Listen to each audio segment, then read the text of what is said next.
And we are back. Yes. Got a lot of stuff to cover this week.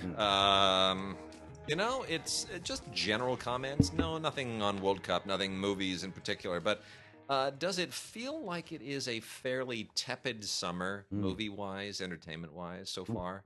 I got to tell you, saw Ant-Man and Wasp. I thoroughly enjoyed that.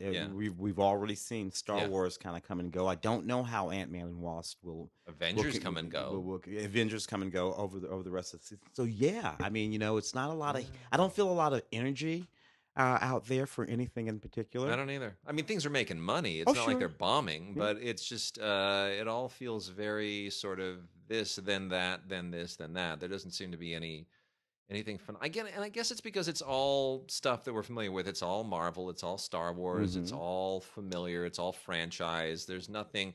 The thrill of discovering something new isn't there. Yeah. I always go back to E.T., Yeah. That moment when E.T. came out and it just blindsided everybody. Yeah. The big movies, smaller movies. I mean, in the last year, I don't want to be too, last year when Get Out was roaming around and people were talking about that. That was the thing. They're water cooler movies. Yeah. There doesn't seem to be a water cooler movie. And certainly the bigger they are, the less they're more, the less, I tell you what people are talking to me most about: television. Or streaming video, Netflix, whatever it is they're watching or streaming or whatever at the moment. That's what they walk up to me to talk to me about. Back in the day, it used to be movies. What are you watching? And now when they say, what are you watching? What they really mean is what television show you're watching. They don't really mean what movie should I go see. True. So, very true. What are you going to do? All right. Well, we'll jump right in. I've got a few things to cover, some anime and some music. On the music end, I got a really interesting Blu-ray here called Scream for Me, Sarajevo. And this is really interesting to me. This is from Eagle Vision and Universal. This is the story of a concert that took place in 1994, right while Sarajevo was under siege.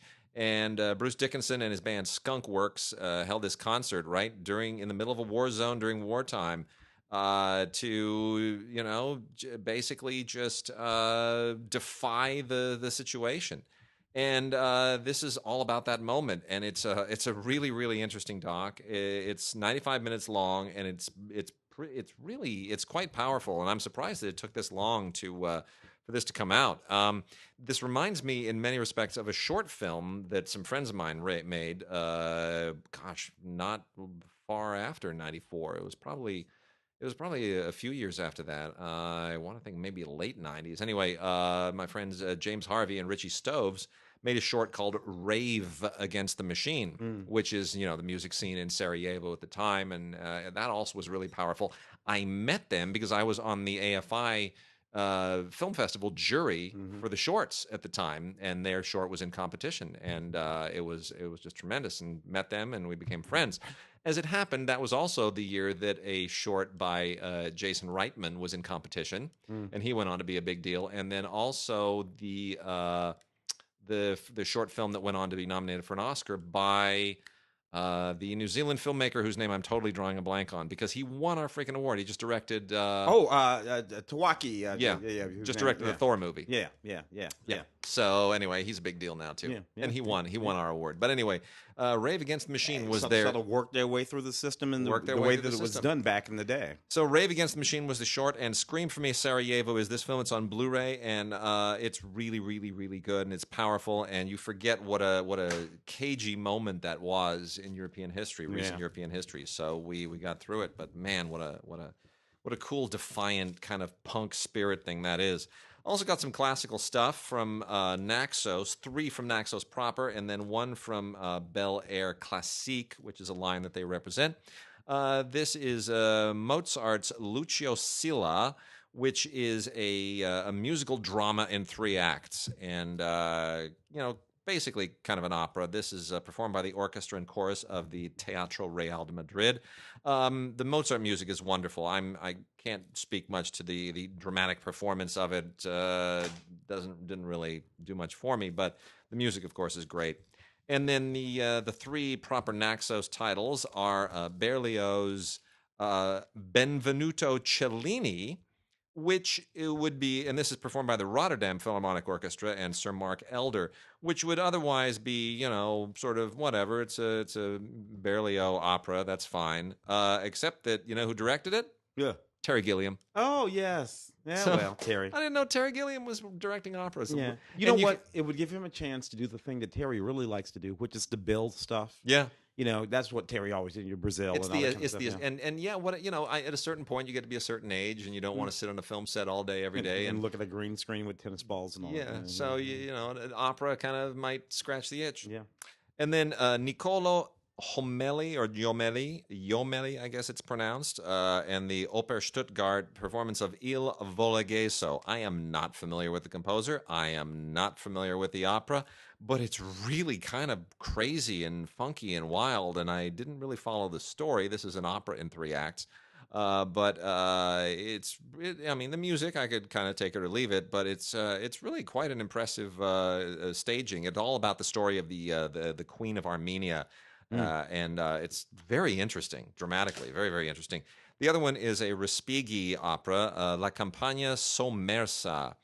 This is performed by the Teatro Lirica di Cagliari.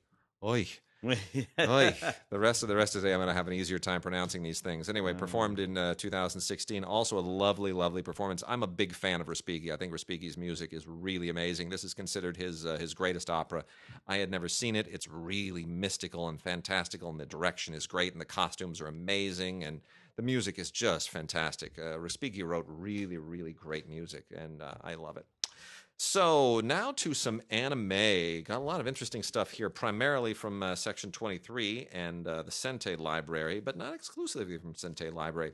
From Made in Japan is A Spirit of the Sun, which is this really, really interesting 2-part television special directed by Masayuki Kojima, who some people may best know for Made in Abyss and Black Bullet. Anyway, this is like the perfect storm of disasters in Japan. You know, everything in Japanese anime is all about what disasters may happen in Japan. Everything in Japanese cinema is about what horrible things may happen to us. It's a post World War II anxiety that finds its way into all of this stuff. And in this one, there's a huge earthquake and Mount Fuji erupts all at the same time. Yeah, and it literally rips Japan in half. And this is now about the geopolitical aftermath of that. There's, you know, China comes in, takes advantage, and occupies half. The United States occupies the other half.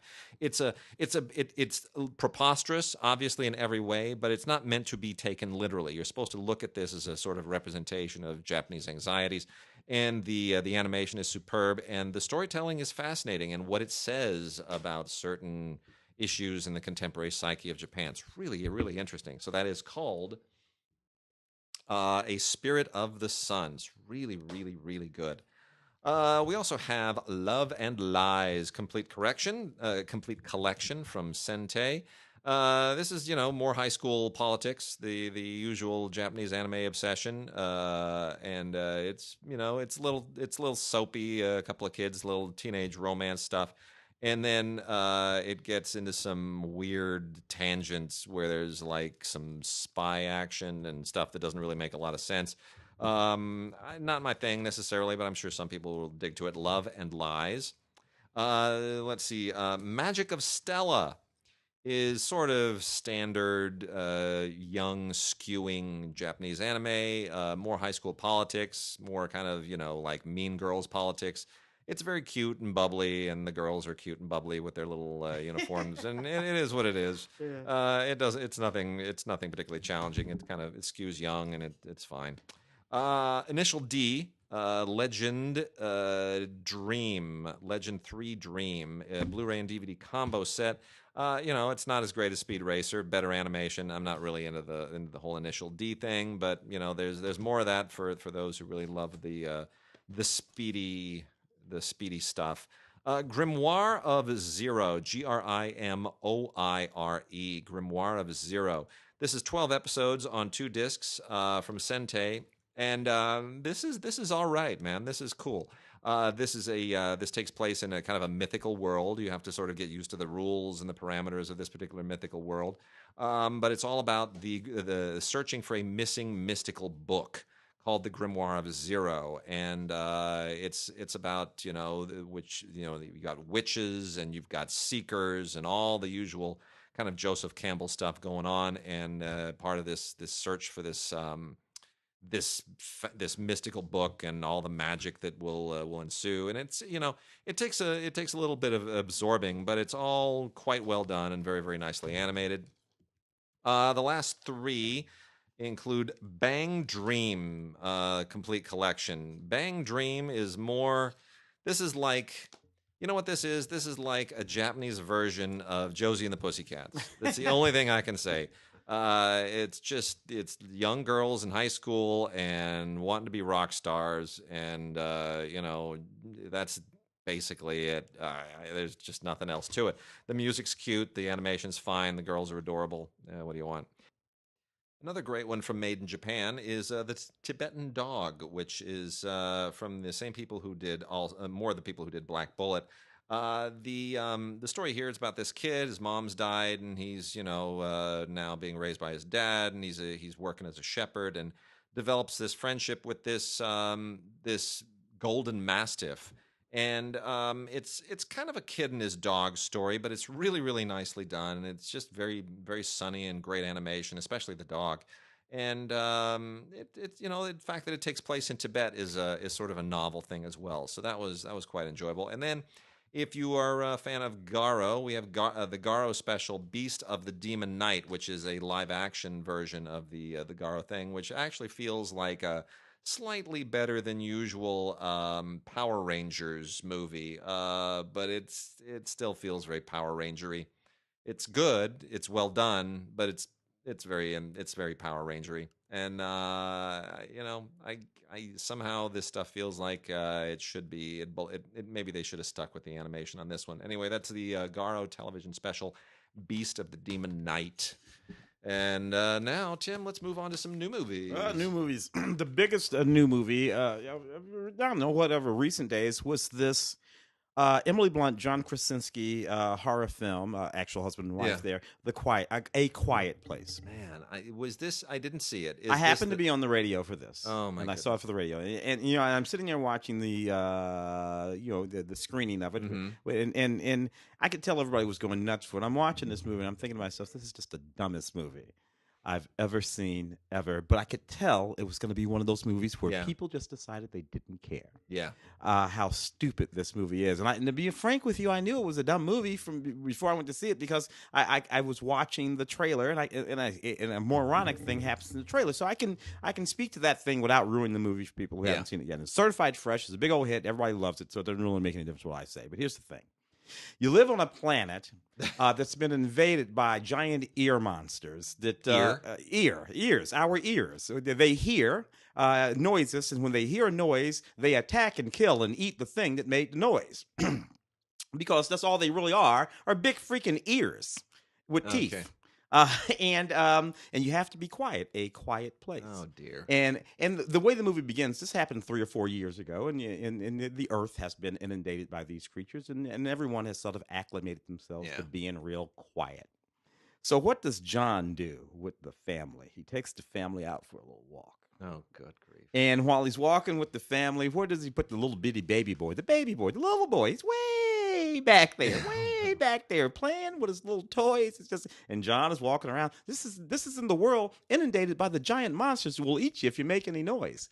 And when his son makes a noise because he's a child, and the giant monster is, and he has, you see it's all in the trailer. I'm not ruining anything. And I'm thinking to myself, well, John, here's a thought. A, leave the family at home, because you know what, that kid's gonna make some noise. I'm almost certain about it. But for whatever reason, if you got to take the family with you, you probably want to keep the little noisy one with you.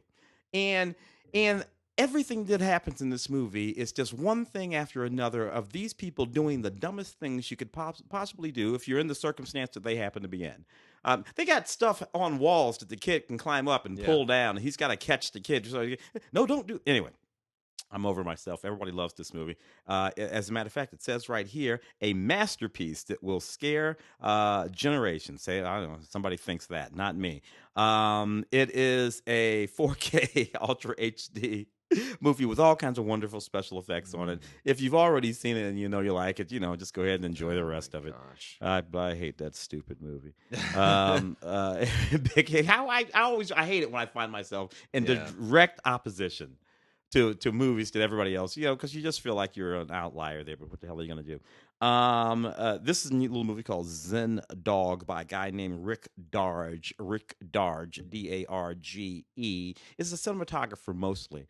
If you look him up, you'll see that he's been a cinematographer on many, many things that you have watched and enjoyed. And he's directed a few movies, including this little indie film. His films can be sort of interesting. They're a little bit esoteric.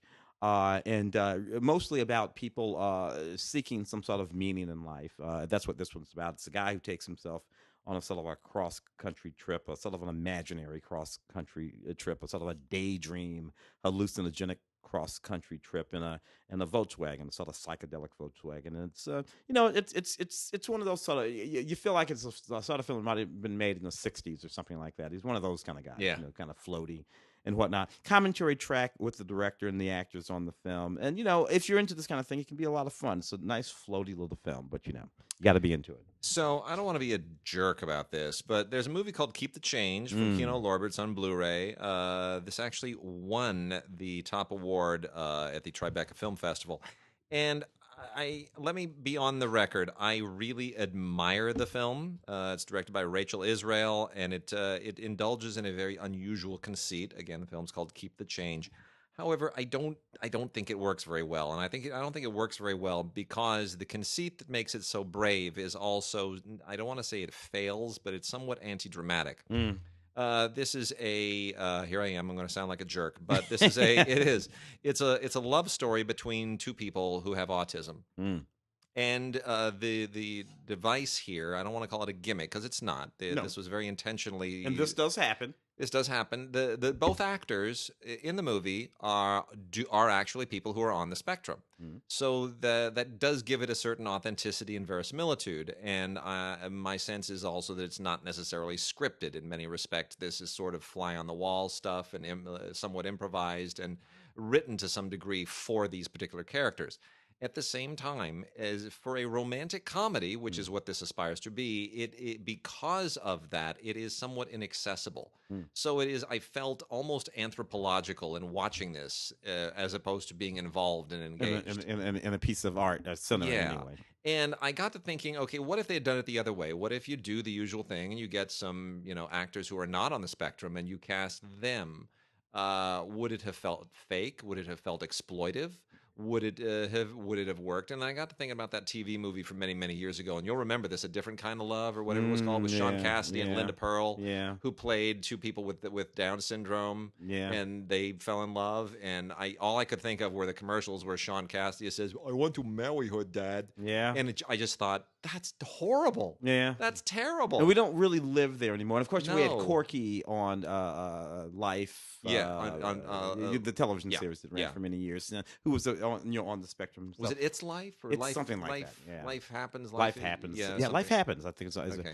And so there's a thing. So I don't know what to say about this in that sense. I admire that she went to that particular place and said, I'm going to make a movie about autistic romance, and I'm going to cast people who have autism. I think that's admirable. I think it's really admirable. But at the same time, you really have to make an effort to be engaged by the film. It doesn't and work. What's odd is if it were actually a doc, say this happened, these two people, and she fly it on the wall then it would be a deeply penetrating movie. Because there would be no performance in it. You can tell I'm still struggling with it, and I don't have a problem with that. So I mean, I'm still kind of wrestling with it, whether or not it's a failed experiment or whether or not it's not a failure. It's just a noble experiment. I'm not quite sure, but anyway, there it is. It's called Keep the Change. Yeah. And let me just hit this one out of the park a little bit, too. From Scream Factory is The Cured with Ellen Page and Sam Keeley. It's more zombie stuff, where I'm getting a little bit tired of everybody really, really going to extreme ends to try to find new angles, new ways of entering the zombie thing. And this is the new zombie thing, right? It's not dead coming back to life. This is the whole virus thing that we've been living with. World War Z type zombies. All that stuff, 28 days later. Yes, so there's a virus, turns people into zombies. They go around eating each other. And slow zombies or fast zombies. That's the only differential nowadays with zombies. Yeah, World War Z were fast zombies. These aren't really fast zombies. They're sort of angsty existential zombies, I guess. You know, because people like become unafflicted here, and that's part of the thing is that you know there's actually finally a cure, and people who have de-zombied now find themselves regretful over the things they did when they were zombies. Yeah. It's like, oh, really? Yeah. Okay, you know, I'm gonna have a kid. I used to be a zombie, and I'm over it now. I'm in a 12-step program. I ate my cousin, and I ate my cousin. I feel really bad about it, and I'm having nightmares. You know, it's that kind. Anyway, I mean, it's an interesting idea. It's an interesting novel take. I don't think it works terribly well, but it's got Ellen Page in it, and anytime Ellen Page is in a movie, I think that's great. So, you know, I can sort of cling to Ellen Page and get through it. And the thing of it is that movie how good of an actress she is. You know, it's a horror movie, but it's a dramatic horror movie. Yeah, and it should have been a comedic horror movie. There you go. Gonna do that. Shaun of the Dead. It. Yeah, I hear you. That's the way you do it. Yep. Yeah. You want to knock off a couple of these? Hit them. Chappaquiddick. Jason Clarke, Kate Mara, Ed Helm, Bruce Dern in a film that explores Teddy Kennedy's the period during which Teddy Kennedy's accident in Chappaquiddick happened. During which a young woman was killed. Jason Clarke playing Teddy Kennedy, and he looks like Teddy Kennedy. That's the thing. That's whole. And this is a very well movie, very well performed. That's absolutely true about this movie.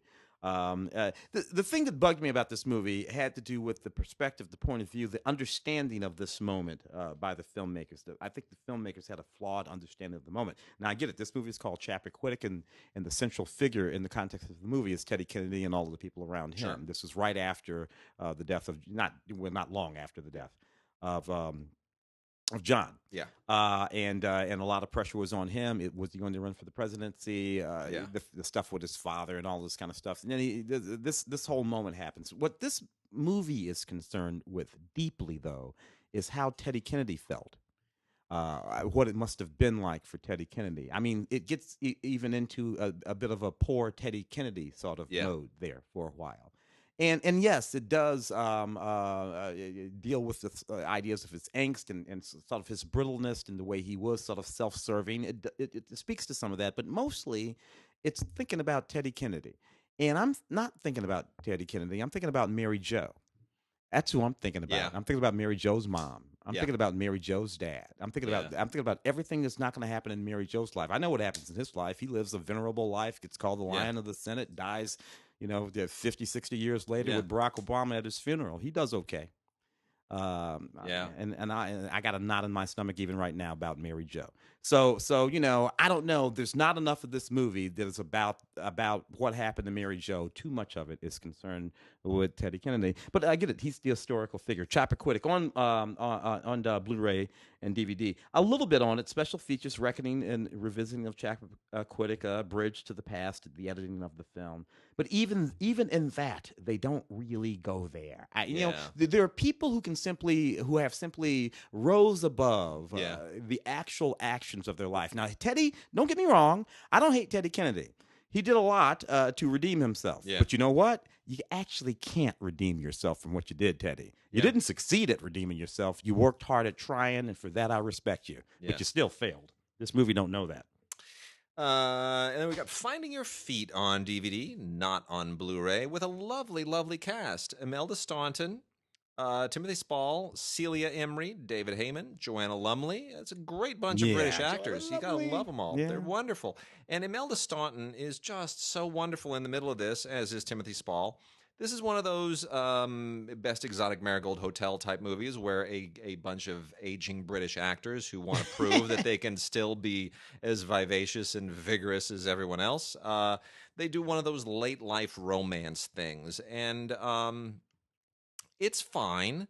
I love Imelda Staunton. The whole idea is that Imelda Staunton has been the faithful wife of this very distinguished British figure in politics and society, and finds out that he's been having an affair with her best friend, no less. So she, bails on him and jumps right back into the scene and discovers a life outside of high society and aristocracy, and you know, she discovers, of all people, Timothy's Paul. And I got to tell you, he looks fantastic in this movie. Does, but my goodness, it goes to a schmaltzy place. Oh, it's you know, but like you said, best Marigold and all of those. And some of them work and some of them don't. But you know, and I'll take you all the way back to what was it? April, something about April. Oh, Enchanted April. Enchanted April, which is still the best of all those. Yeah, you know, it's you know. So there you go. Anyway, directed by Richard Lawn Crane, who of course was a big deal in the '80s, and he still got it. It's a sweet film, but my goodness, it's schmaltzy and predictable. But whatever.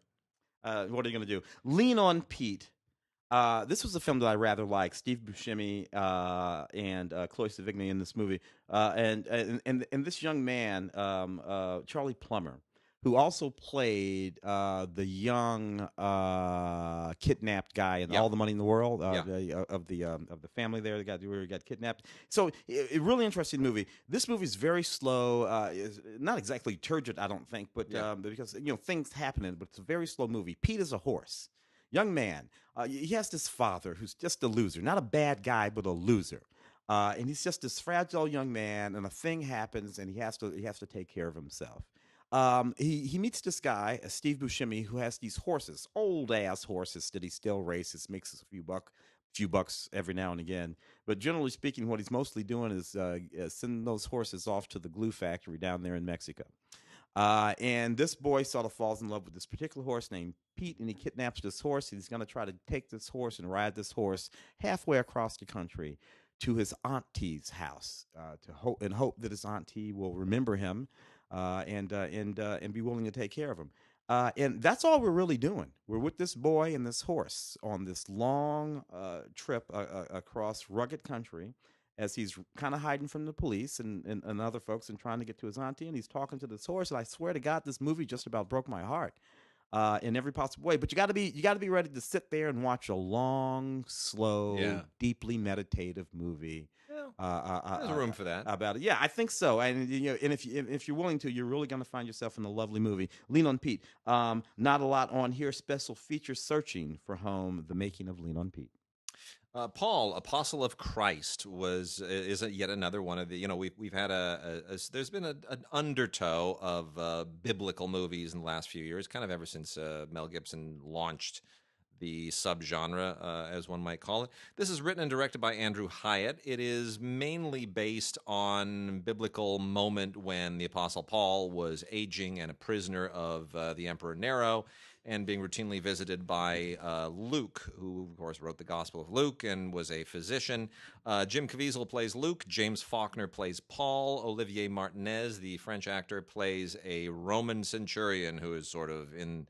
You know, he's the one whose faith may or may not be swayed by this figure that he's supposed to be overseeing the incarceration of. Anyway, there's a lot of interesting history here. It's not overly evangelical, and I don't mean that in the terms of I mean in the true word that it doesn't overly evangelize anything. It is really trying to be much more a sort of historical representation with a smattering of faith content. So it's not going to beat you over the head with anything.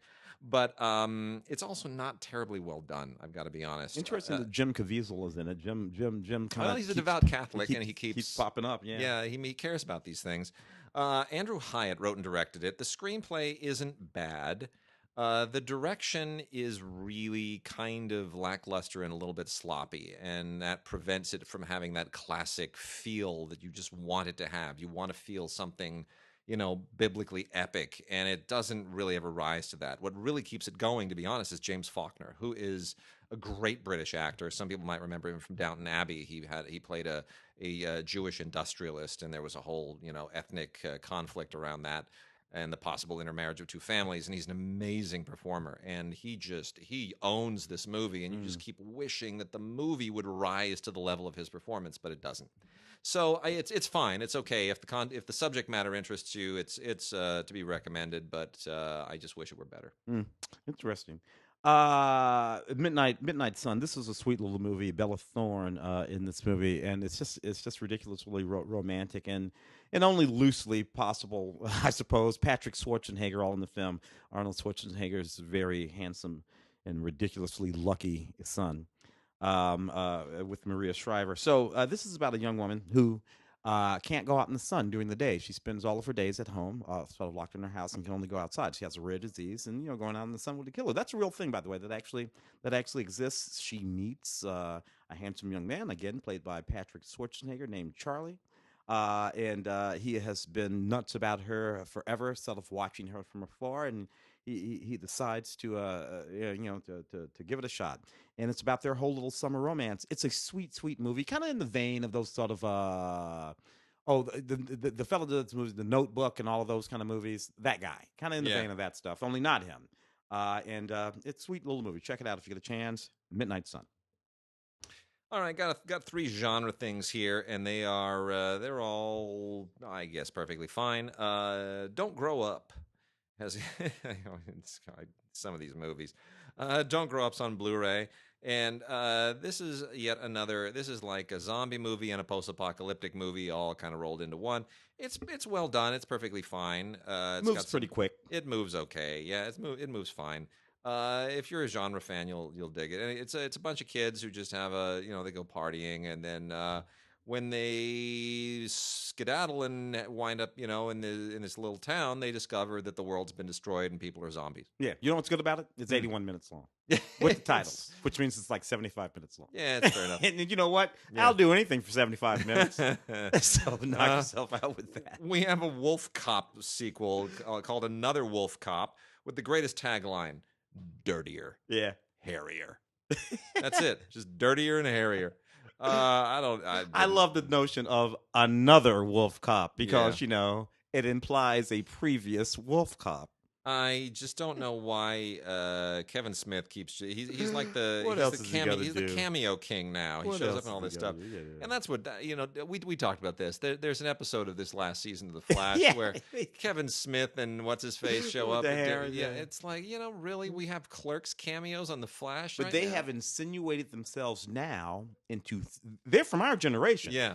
They have insinuated themselves into 3 generations of young people. Yeah, there are 21 and 20-year-olds who know who they are and identify with them as those characters. And I'm like, that's almost kind of brilliant. Yeah, if you figure out a way to do that, God knows I didn't do it. Yeah. You know what's good about Wolf Cop? Yeah. 82 minutes long.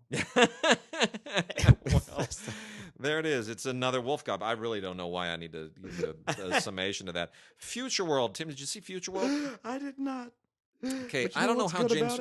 It's 82 minutes long. 88, actually. 88 minutes long. It's true. That's true. It's under 80 minutes. Keep it under 90, baby, and I'm with you. Oh, gosh. This is another post-apocalyptic thing, and you look at this and you go, how is there room for all these post-apocalyptic movies? It's James Franco, dude. Then you go, wait, James Franco.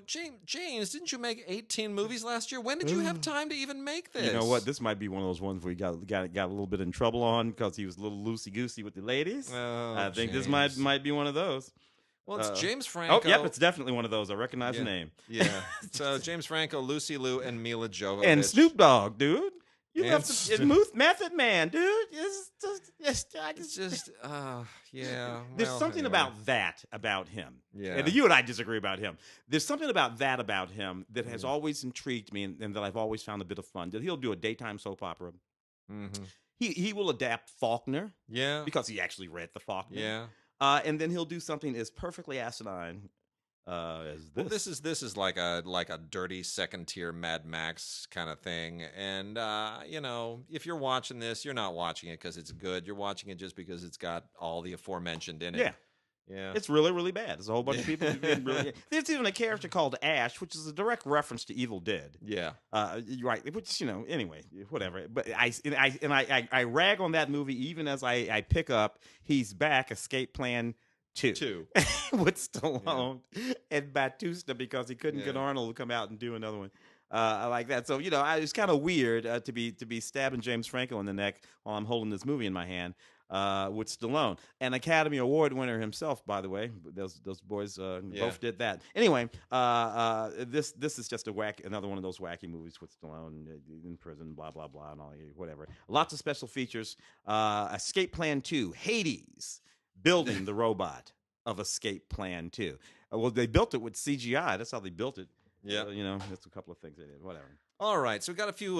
We got some TV here, real quickly. A few things from British TV that came in following last week's stuff. We've got the complete 5th season of the masterpiece mystery series Endeavour. That's Endeavour, O-U-R, with Sean Evans and Roger Allam, which is a really terrific show. It takes place, of course, if you don't know, it takes place in late 1960s. This is now the beginning of 1968 in this 5th season. And it's all about, it's a detective show, but it's a detective show with the 60s vibe to it. So it feels like a realistic.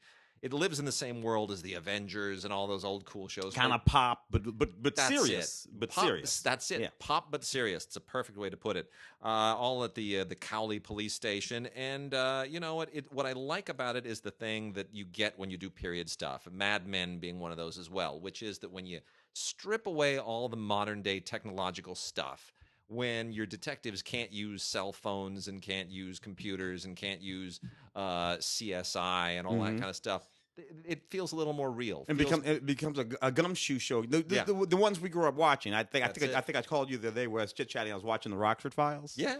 And the Rockford was not that long ago. I mean, I think it maybe starts in the late 70s and sort of runs through the early 80s, right? Yep. So pre-cell phone, pre all of that.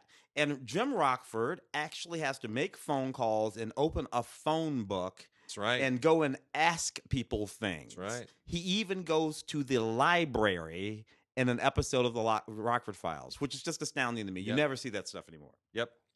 Then we have Series 2 from Acorn TV of Delicious, starring Dawn French and Amelia Fox. And, this is the story of two women after, who basically are running a hotel now. And it all happens, after the passing of Ian Glenn, who played the chef, and there's a whole drama that goes into that. If you didn't see series 1, I won't get into it. But in any case, this is just the ongoing drama of trying to run the hotel. Dawn French looks terrific. She's lost a lot of weight, by the way, folks, and she looks great, and she's always wonderful, and I love Dawn French. And Amelia Fox is great too. So anyway, there's a whole lot of stuff that's going on with the hotel now, and the police are looking into a thing, and the things may not be going quite so well. It's it's a little bit of a soap opera, but it's still really, really well done. It's quite good. And then the legal drama Striking Out, also from Acorn TV, is now also in its 2nd season.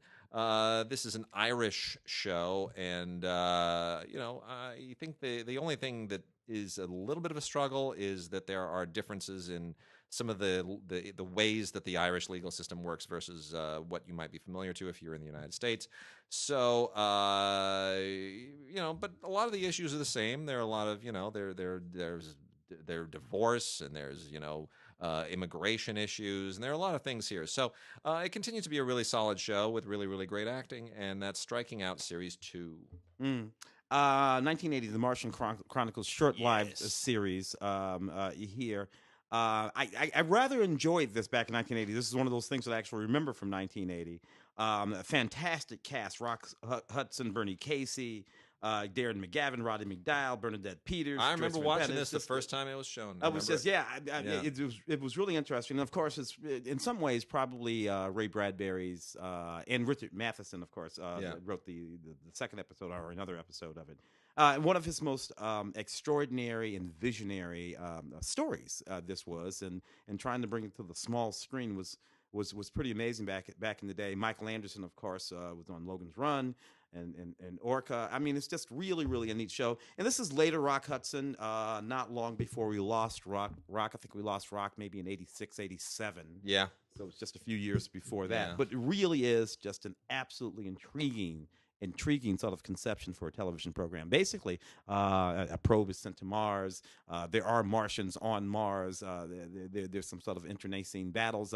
One of the Martians gets angry when his wife has something of an erotic dream about meeting these folks, and then he kills one of the astronauts. A second expedition is sent, and it sort of goes on from there. It's really, really intense stuff. The thing I remember really loving about this was that this was done right in the wake of the Viking explorer, the Viking lander. Yes. And you wonder, well, wow, because I remember reading the Martian Chronicles when it was first written, and I thought, well, now that we know so much more about Mars, how are they going to how are they going to sort of deal with that? And Yeah. the great thing is they totally incorporate the Viking into the beginning. Yeah. They say, if only it had landed just a little bit further to the west. Or, They'd have found these marshes. It would have found, yeah. And I'm like, all right, good on you. I'm not buying it, but at least you made the effort. So that's good. One of the best Lifetime movies ever, and that's saying quite a bit, is I Am Elizabeth Smart. Elizabeth Smart produced and also narrates this, and this is her story. Yeah. And so she keeps a good handle on it so they don't become exploitative with it. Alana Bowden plays Elizabeth Smart in this, and it tells straight up the story exactly as it happened.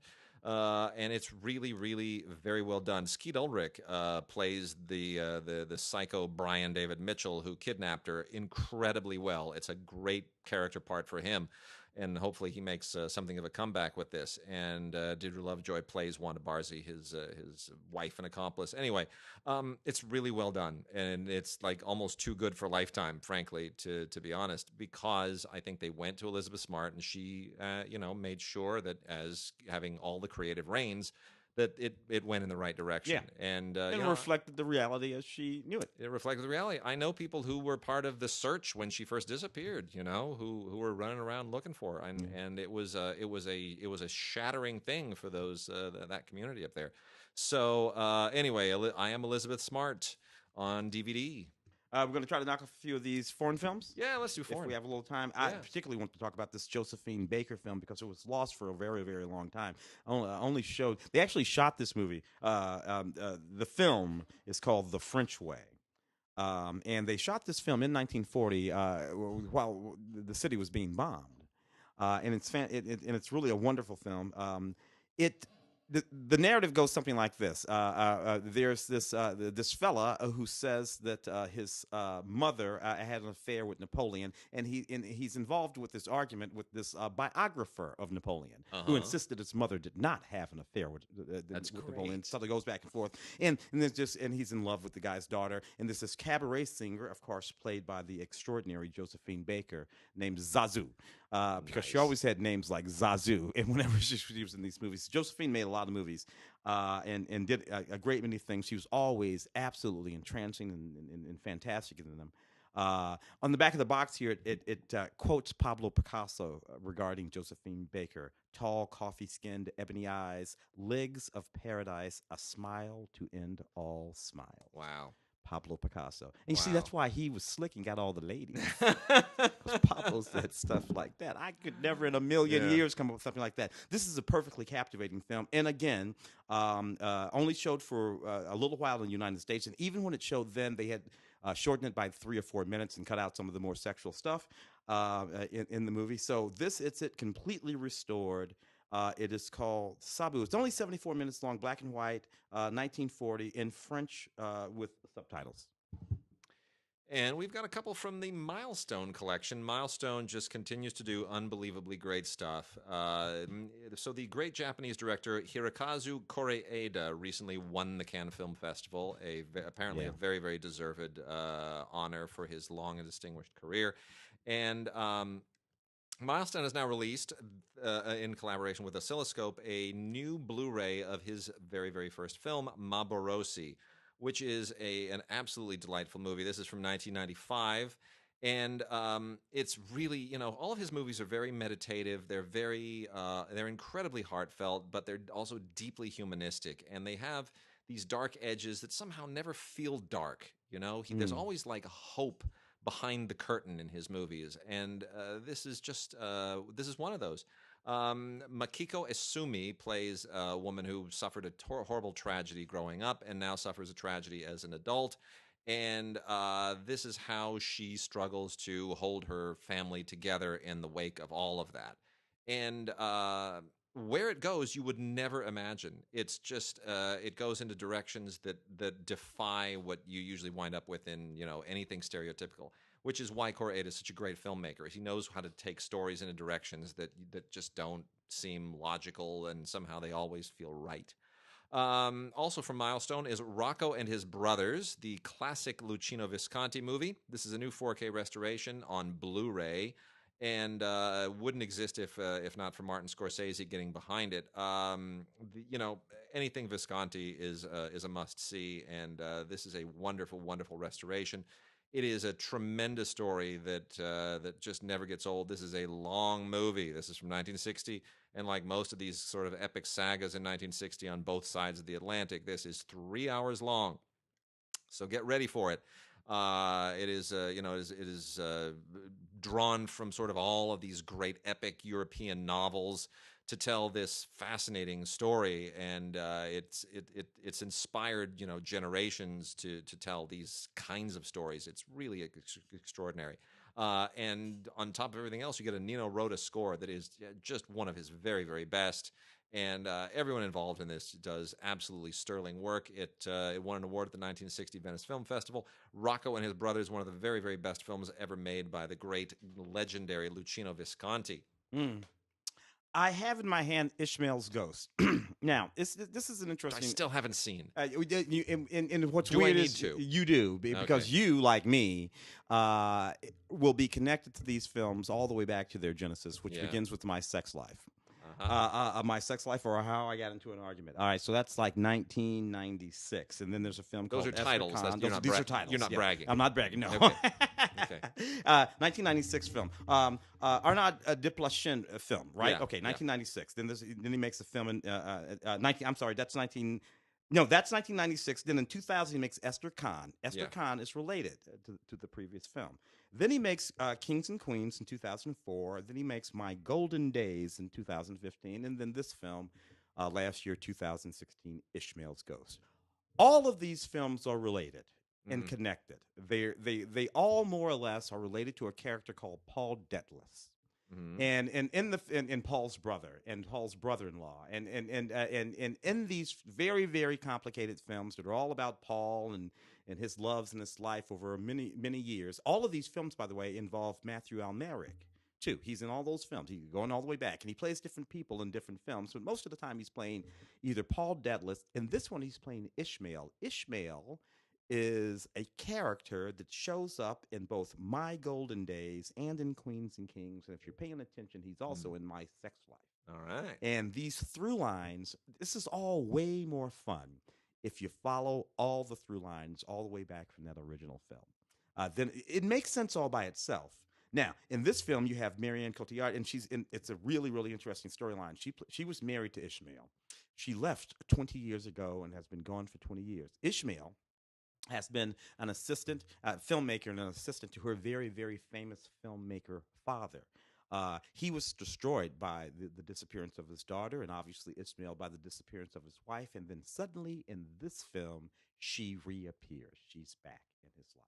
Nice. That's a movie there. Okay. When you take that movie and you connect it to all of those other movies I just told you about, you find yourself, and what we can see now from hindsight has really been this one big film that he's been making for the last 22 years. It's all just one big ass movie. Yeah. And if you want to put them all together and watch them all at the same time in order, and you'll find that you are having an absolutely fantastic experience. It's almost like watching a television series that was made over 22 years. Ishmael's Ghost.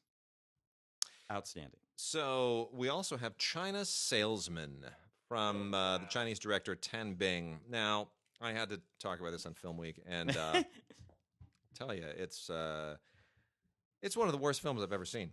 So here's the idea. This is allegedly based on a true story involving cell phone sales in Africa. I really don't know how to make that sound any less ridiculous than it is.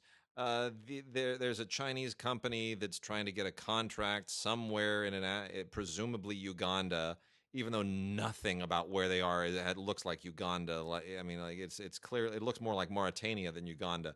Anyway, and they're trying to get the cell phone contract in the country, and there's all kinds of corrupt stuff going on between the two, and then there's things explode into a civil war in the country. And somehow, for some reason, you've got Steven Seagal, who's like an American guy that runs a bar there, And then you got Mike Tyson, who's some kind of angry tribal leader, and they contrive a battle between Steven Seagal and Mike Tyson early on, where Steven Seagal is clearly too fat to be involved in this, and Mike Tyson's dialogue just sounds horrible. Like, you can tell Mike Tyson is trying to hit his marks. Yeah. He's not walking like he would normally mark. He's walking like, I know the camera's there, and I'm going to walk very carefully to hit my mark. Sit on bench. Yes. Right? He's so self-conscious. I just want to cry. And what's terrible is I've seen that one-man show that he does. Yeah. He is absolutely wonderfully personable. Yeah. When he's not engaged in this acting thing that he's doing. Yeah. And all they needed to do was say, Mike, just be Mike. He's all when you see, for example, Ip Man 2, which he is in, and has an amazing fight scene in which Sammo Hung choreographed. Look, he kills it with the choreographed fight. Yeah, he knows how to do that stuff really well. I mean, he will hit his mark. He's better doing the fight than walking. Like, if you give him direction and you throw a punch, this, that, and the other, he nails it. If you say walk from the door to the bench and sit down, he's done. Yeah. If you give him dialogue, like his dialogue, I mean, I can't even. There's no point in going into how ridiculous this is. No. But clearly, this is the way that a lot of Chinese movies are getting financed these days. But this thing is losing a ton of money in China.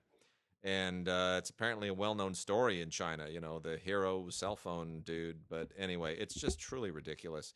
And again, we're just talking about Steven Seagal and Mike Tyson, and that's not even the story. The story are it's all about how the heroic Chinese guy saves the country and manages to secure the cell phone deal all at the same time. You got to wonder what did the posters look like in China? Who's on those posters? I mean, I imagine Tyson and Seagal's well, the star of the film is Dong Shu Li, and he's the big thing on the box. I'm sure he's the big thing here. But when I told I sent Mark an email about this, and Mark, here we're going to let Mark have a moment on the podcast too. Mark sent back a story. A friend of his had worked on a Seagal film and said that there was this is how fat Steven Seagal is now. Yeah. Somebody said, okay, so you're going to walk through the door and you're going to go and you're going to sit down at the desk. And Steven Seagal said, I have a better idea. How about we start the scene and I'm already sitting at the desk? It's like, really? You just want to okay, all right, fine. Just sit your butt down and okay, whatever. Sherman did a movie with him. Oh, really? Yeah, The Foreigner. It was a few years ago. Oh, yeah. He was already getting a little robust, and he insisted on only doing hand work. Because Steven was good. First of all, let's not hang him out to dry. Steven was good, but he insisted because why? Because he couldn't lift his leg. Oh my goodness. Detective Bureau 2-3, Go to Hell, Bastards. Yeah. I love Suzuki. Sinjin Suzuki directed this, 1963. So much fun. The post-war period, the 20 years or so.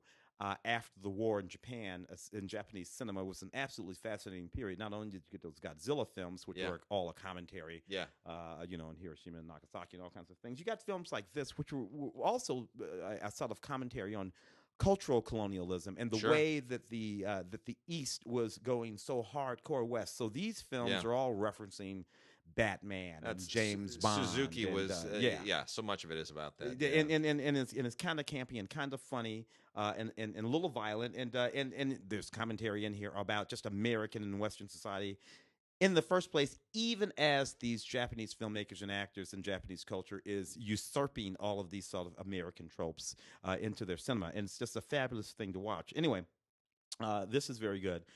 Check it out. It's Detective Bureau 2-3, Go to Hell, Bastards! ! So we have another from Arrow, and that's from Arrow Video. That's from Arrow. And we have another Arrow box set here, which is going to send spaghetti Western fans absolutely to heaven. This is unbelievable. This is the Complete Sartana. Now, there are a lot of legendary figures in spaghetti Westerns. Obviously, Man with No Name, the Clint Eastwood thing, Django, Ringo. There are a lot of them that are all part of this lore. Sartana may be less known here. Sartana is more intense and darker than any of the others. And there are aspects to Sartana that are borrowed from other genres as well. And he plays cards and does interesting things with cards, and there's a real mystical quality to the Sartana films. It's really, really terrific. And so this is the Complete Sartana, 5 films in total, which consist of If You Meet Sartana, Pray for Your Death, I Am Sartana, your angel of death. Have a good funeral, my friend. Sartana will pay. That's the title of the movie. And then lastly, light the fuse. Sartana is coming. And then you also have Sartana's here. Trade your pistol for a coffin, which is a little bit silly. I mean, they all have moments where they verge on a silliness, but they all have moments that are really, really brilliant too. So anyway, it comes with a booklet in a beautiful case and so many extras. It's impossible to go into them. There's stuff that where you have people talk, where they situate them in the context of the spaghetti western movement, aesthetically and in terms of the culture that they represent. It's just they've all been restored. The color is fantastic. They're absolutely gorgeous. Blu-rays all, and there are fantastic interviews on here as well. It's just if you're a spaghetti western fan, if you're a spaghetti western completist, and you want something that represents the totality of the movement and the era, this is essential. This is just a wonderful, wonderful box set from Arrow Video. So bravo on them. You gonna knock off that other box real quick? Yeah. Let me hit this one too. So as good as that is not the best box set this week. The best box set this week comes to us from, of course, Criterion. Yeah. It's like Criterion can do no wrong. This is just genius, and I can't tell you, I could live with this for a month. This is Dietrich and von Sternberg in Hollywood. One of the greatest collaborations in movie history. Joseph von Sternberg and Marlene Dietrich. Oddly enough, not the movies that these are American movies. You know, these are two German expats in Hollywood making some of the greatest films that either of them would ever have anything to do with. And they're all legendary movies. We have from 1930, Morocco, from 1931, Dishonored, 1932, The Incredible Shanghai Express, 1932, also Blonde Venus, that same year. Maybe the best of all of them is The Scarlet Empress from 1934, and then The Devil is a Woman from 1935. It's an amazing period, all compressed really very tightly into just 5 years. And this also includes a new documentary on Dietrich and about the influence that she had on feminism generally. There's also a 1936 Lux Radio adaptation of Morocco that features Dietrich and Clark Gable. And then there's this amazing 1935 publicity short featuring Dietrich and Travis Banton, who was a great costume designer. And then, it's just tons of stuff. There's an interview from television in 1971 with an aging Marlene Dietrich. It's all really good. But again, the extras are not what you're getting this for. You're getting it for the movies, and the movies are tremendous, and the transfers are great, and the Blu-rays are just they're pristine. They look absolutely great. So Dietrich and von Sternberg in Hollywood. You got to get it. Criterion Blu-rays. I grabbed this one to do just for the heck of it. This is just another one of those little nostalgia films for me. I know. One Good Cop, Michael Keaton. And I did the junket for this movie. It's like this is like 1991, one of my early junket movies. And I just remember hanging out with Michael Keaton like all day. Yeah. I have no idea, but he and I just and we had this little thing going. Yeah. And I hung out with him all day on this movie. One Good Cop. Now, Haywood Gould, this guy who directed this movie, wrote and directed this movie. Now, Woody, and I knew him too from way back in the day. He was a much older guy than me. Yeah. But, he kind of put me under his wing a little bit and taught me a whole lot of stuff. And Woody goes all the way back to Boys from Brazil and Rolling Thunder. He wrote the screenplays for. Yeah. Worked on Equalizer. Remember the TV series Equalizer? Yeah. And then years later, I meet this other guy, a friend of mine, Neil Cohen, who worked on. We interviewed Neil. Sure. Who worked on Equalizer and wrote the screenplay for Cocktail, the Tom Cruise movie. Yeah. And he eventually sort of, wheedled his way into a situation where he could direct a movie. Knocked off this movie, One Good Cop, starring Michael Keaton, which was a movie that I always liked. I just really liked it. You got audio commentary. You got director Haywood Gould and a few other people. And Anthony LaPaglia was in this movie. It was just one of those little movies that you could get made. Yeah. In the early 90s, when you were doing stuff. I cannot remember. I do not believe he was Batman yet. Yeah. When he made this movie, right? No. Michael Keaton, he was not Batman not yet. right? He was still coming off that whole comedy thing. Yep. And this was sort of like a cop movie, not a comedy per se, and it was a neat little movie. And he made this little transition there. One Good Cop, Michael Keaton. Wonderful, wonderful release from Classic Flicks. This is part of their Silver Series 1, the complete Hal Roach comedy collection. Thelma Todd and Patsy Kelly. Thelma Todd and Patsy Kelly starred in 21 shorts from the 1930s, and they're all absolutely wonderful. Now, here's the thing. Patsy Kelly, probably less well-known than Thelma Todd, but both of them really talented, wonderful. And it was this is all sort of what Hal Roach did. He paired people up. He looked for the comedy combinations. I mean, he had a real knack for that. He was a great kind of mini mogul at the time. And the original shorts were Thelma Todd and Zazu Pitts, who did a whole bunch of shorts in the early 30s, and then he later found Patsy Kelly and replaced Zazu with Patsy, and it was even better. It was just wonderful. These are some of the funniest shorts from the period, and they are sort of with women. Most of the shorts we think of male teams, and this is really, really wonderful stuff. So this is really a terrific artifact from the period. And here's the thing with Thelma Todd. Every single day, I drive by the building that was Thelma Todd's restaurant. Every single day. Same building. It's been there. It's protected. It's protected architecture. It's being remodeled again as we speak. It was owned by the Catholic Church for a very long time. They had their movie production company in there. And it's a new place in there now. Who knows what it is? But every day I drive by that, and I feel connected to Hollywood history. And if you don't know the story, Thelma Todd was, dating. She had a restaurant, and she was dating a gangster, and she was also maybe seeing a certain co-star. And anyway, there was a whole thing that happened, and Thelma Todd wound up dead, and somebody else wound up dead. 29, only 29 years old? Only 29. It's one of the famous Hollywood murder, maybe suicide stories. You should look it up. Thelma Todd. It's a whole thing with the garage and the staircase and the car, and there's a whole thing that goes with it. It's really amazing. And I have visited all those locations because they're all there walking distance from Thelma Todd and from the old restaurant location. It's great. You drive by it every single day. And so it's wonderful to actually connect to the living Thelma Todd as well, watching these shorts. They're wonderful, and it's an early reminder that women could very often be funnier than men, and this era doesn't remind us of that often enough. Yep, that was the case. Things were different than one would think.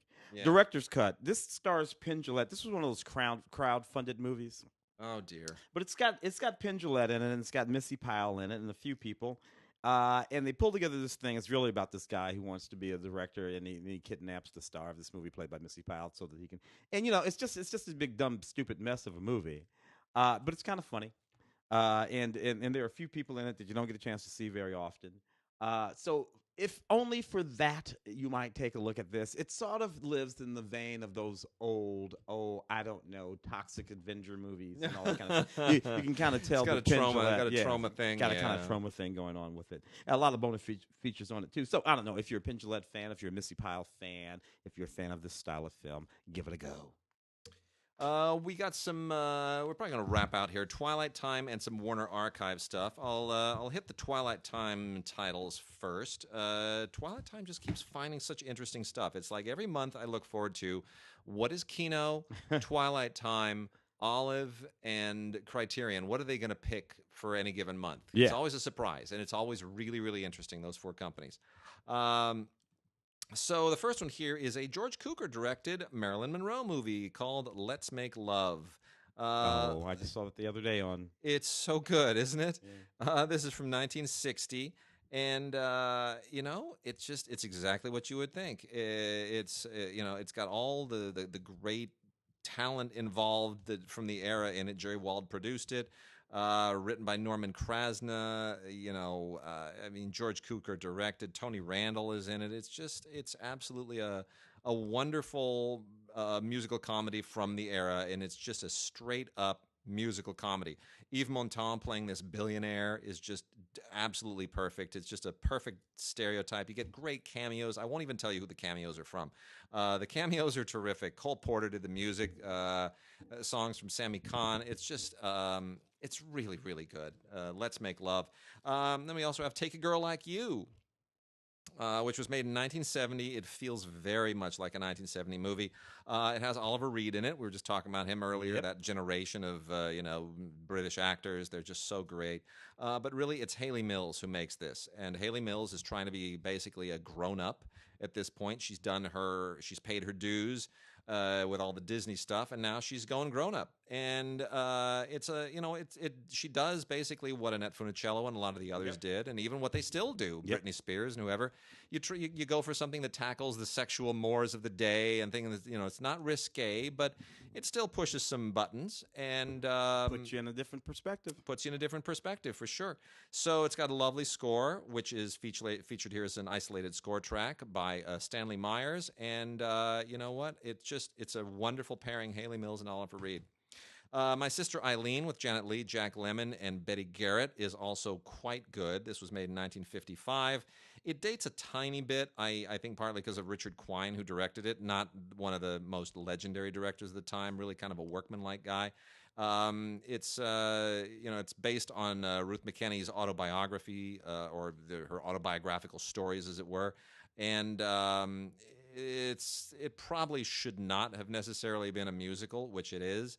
But you have some great performances in it. Just the same. Janet Leigh is good. Jack Lemmon, Bob Fosse shows up for some strange reason. Most notably, it was co-written with Richard Quine by Blake Edwards. So if there's anything charming in it, I would credit Blake Edwards. And then lastly, My Gal Sal. My Gal Sal is I had not seen in a long time. This was made in 1942, directed by Irving Cummings, and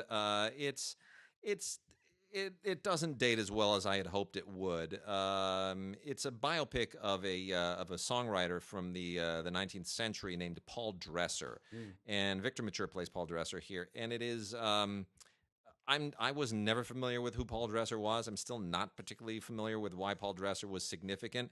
He was one of those legendary figures of Tin Pan Alley at the time. That Gershwin came out of Tin Pan Alley, and Scott Joplin came out of Tin Pan Alley, and I think Jerome Kern may even have had a foothold there. So a lot of these figures went on to be really significant in music and musical theater and musical films even into the 1930s. So Paul Dresser, not really on my radar for that. So without necessarily knowing his significance, you're watching this because of the actors, because of the people in it. Rita Hayworth is the Sal of the title, but it's not about Sal per se. That's the weird part of this. So she's sort of his muse, as it were, and she's very, very good. But again, it feels a little bit dated. So, and maybe also shouldn't have necessarily been a musical. Anyway, it still is a classic Hollywood movie. 1942, My Gal Sal from Twilight Time. All of these are available, by the way, from TwilightTimeMovies.com. I'm going to leave Superfly for you because you saw Superfly. I did. I'll knock off the Colossus of Rhodes real quick, which is a Sergio Leone film. We most often associate Sergio with the spaghetti western, but this was an interesting movie. Rory Calhoun plays Dario. In the film, it's set in 220 BC or something like that, and the giant Apollo has been built to guard the harbor. It's coming in. It's this whole sort of sinister plot that's going on. It's a very, very sort of interesting, large-scaled film for the time. The casting is perfectly insane. Rory Calhoun as a sort of Roman warrior makes no sense whatsoever. Special features including a historical commentary. 2 weeks in another town. This was I remember this. I remember, believe it or not, watching this extremely edgy movie, Kirk Douglas movie with my mother back in the day. And this is like 1962. It's about this actor who was in an asylum. He was in a car accident, and he was an alcoholic, and he went away to a sanitarium for about 3 years. He comes back. He gets offered a job in Rome by an old director friend played by Edward G. Robinson. And it's just supposed to be a little job in this movie, and Robinson's career is coming to an end. His producer is sort of pressing him to finish the film under budget. And this young actress, played by Sid Charisse, is in the film. And what goes on there becomes sort of interesting and a little sinister. Vincent Minnelli directed the movie. And it's a very, very good, very sophisticated movie about the sort of underhanded, dark and backhanded sort of things people did in the movie business. Set in 1962, as this guy tries to make his way back. It's sassy and a little bit sexy, but it's a little bit dark too. Interesting. Vincent Minnelli movie. 2 weeks in another town. Kirk Douglas, Edward G. Robinson, Sid Charisse. And we have Superfly. Superfly. We're gonna go out on Superfly because yes, I reviewed the new Superfly on Film Week a few weeks ago, and which is not bad, by the way. It's not. No. Which I was finally shocked got by. around to checking it out. It's not, right? Yeah. It's right in a bunch of ways that surprised me. So here's the thing: what they did, the new Superfly, and I won't get into reviewing the new Superfly, but they took all the characters from the original Superfly, transplanted them to Atlanta and into the present day, and they rewrote the story and the characters to be more relevant to the present day. They kind of found something timeless in it, which I give them all the credit in the world for.